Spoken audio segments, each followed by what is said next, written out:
تحسین شو۔ کسی جنگل میں ایک خرگوش کے لیے جاب نکلی۔ اس جاب کے لیے کسی خرگوش نے درخواست نہ دی تو ایک بے روزگار اور حالات کے مارے ریچھ نے اپنی درخواست جمع کروا دی۔ قسمت کی خرابی دیکھیے، کسی خرگوش کی طرف سے کوئی درخواست نہیں ملی تو اس ریچھ کو ہی خرگوش تسلیم کرتے ہوئے ملازمت دے دی گئی۔ ملازمت کرتے ہوئے ایک دن ریچھ نے محسوس کیا کہ جنگل میں اس کی اصلی جاب پر ایک خرگوش بحیثیت ریچھ کے کام کر رہا ہے اور اسے ریچھ جتنی سیلری اور فیسلٹیز بھی مل رہی ہیں۔ ریچھ کو اس ناانصافی پر بہت غصہ آیا۔ وہ اپنے قد کاٹ کے ساتھ بمشکل خرگوش کی سیلری لے پا رہا تھا، جبکہ ایک چھوٹا سا خرگوش اس کی جگہ ریچھ ہونے کا دعوے دار بن کر مزے سے جاب کر رہا تھا۔ ریچھ نے اپنے دوستوں اور جاننے والوں سے اپنے ساتھ ہونے والے اس ظلم اور زیادتی کے خلاف بات کی۔ سب دوستوں نے اس کو مشورہ دیا کہ وہ فوراً اس ظلم کے خلاف جا کر قانونی کارروائی کرے۔ ریچھ نے اسی وقت جا کر جنگل کے ڈائریکٹر کے پاس شکایت کی۔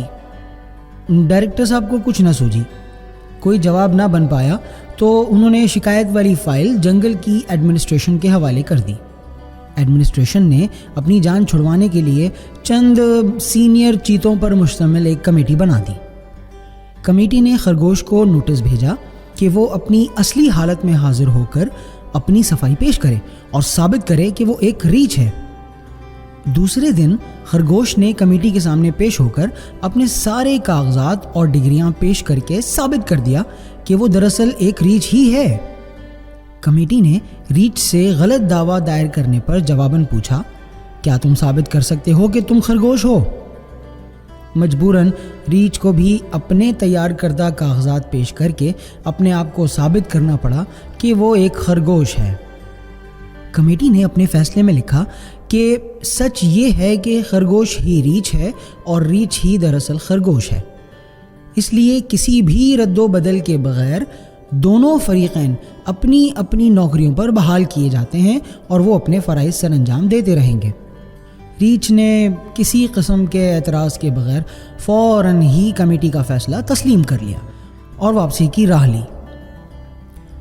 ریچھ کے دوستوں نے اسے شرم دلائی اور کسی چوں چراں کے بغیر اتنی بزدلی سے فیصلہ تسلیم کرنے کا سبب پوچھا تو ریچھ نے کہا، بھائی میں بھلا چیتوں پر مشتمل اس کمیٹی کے خلاف کیسے کوئی بات کر سکتا تھا، اور میں کیوں کر ان کا فیصلہ قبول نہ کرتا، کیونکہ کمیٹی کے سارے ارکان چیتے وہ تو حقیقت میں گدھے ہیں، جبکہ ان کے پاس یہ ثابت کرنے کے لیے باقاعدہ ڈگریاں اور کاغذات بھی موجود ہیں کہ وہ گدھے نہیں چیتے ہیں۔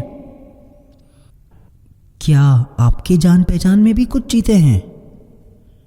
اگر شرمندگی سے بچنا چاہتے ہیں تو کسی کو بتانا نہیں۔